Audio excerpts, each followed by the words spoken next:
Hello, my name is Andy and I am the village idiot. I'm armed with a car and a GoPro and an unhealthy amount of time on my hands, and today we're in one of the smallest parishes in Rotherham and it's very windy. Let's see where we are.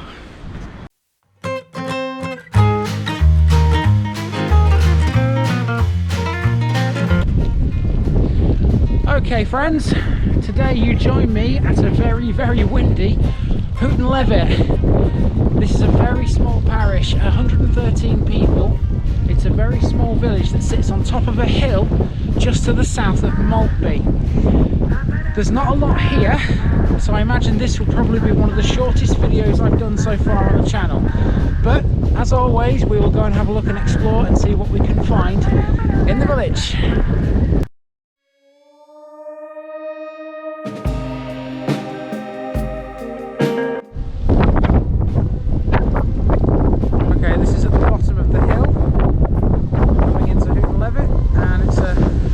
Nice view, if you can call it that, of Maltby from here.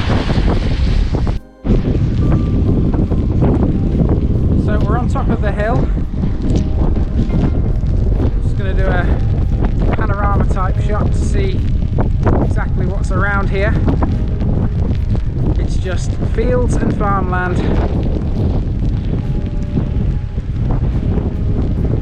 And behind those trees, here's the main village. So there's the hill that this village sits on top of. Quite steep in fact. So I've just seen a sign that tells me that this is private woodland. So I wonder who it belongs to.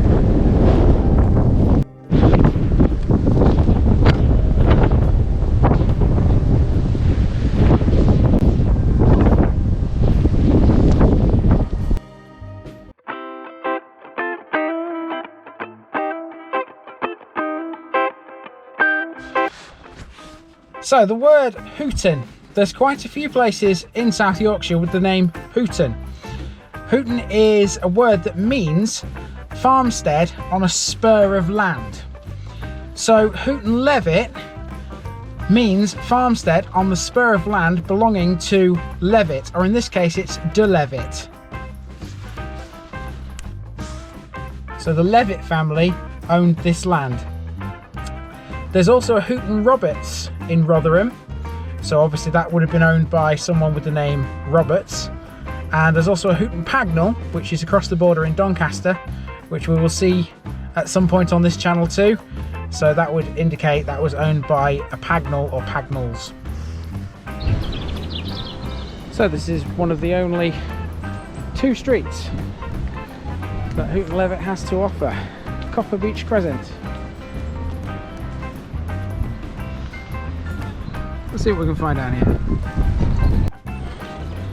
Now, if you remember the Ully video, you remember there was a red telephone box in that one. Well, there's one here as well. Looks like it's in someone's garden now though. Just passing a very old house here as we walk towards Maltby.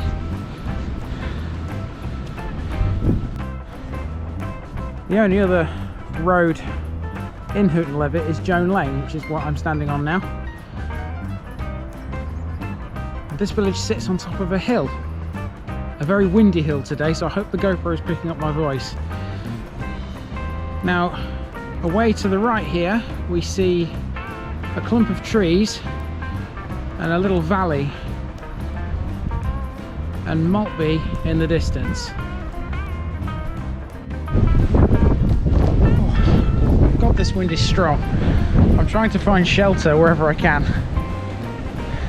This is a nice little green, like a village green, at the very top of Joan Lane. I wonder if there's a parish notice board somewhere around here. Ah, it would appear I was incorrect earlier, and there is a third street here, Chestnut Walk. This is at the very top of the village. You can't go any further than this apart from down this footpath. Certainly not by car anyway. This footpath leads into Maltby and this is as far as we're going to go this way, so we need to turn around and head back that way. One thing I can definitely tell you about this village, there's no church, so we will be without a grave walk today. If you want an idea of how windy it is, there's your answer. You can probably hear it on the GoPro audio. And I have to say, ladies and gentlemen, that, as far as the village goes, is it. Hooton Levitt, literally just a collection of houses on top of a hill. Okay, so I've retreated into the car, out of the wind and the rain, to wrap this one up. Yep, very small village, Hooton Levitt, on top of the hill, just to the south of Maltby. Not really much to tell you about it, other than the houses that we saw and the other landmarks we saw in the village. It's just basically fields and farms. But yeah, I imagine there is a history to this place, as there is to everywhere else. For now though, that's me done here. Hope you enjoyed this one. Don't forget, I've got a Facebook page and I've got a buy me a coffee link down there in the description. And I am out.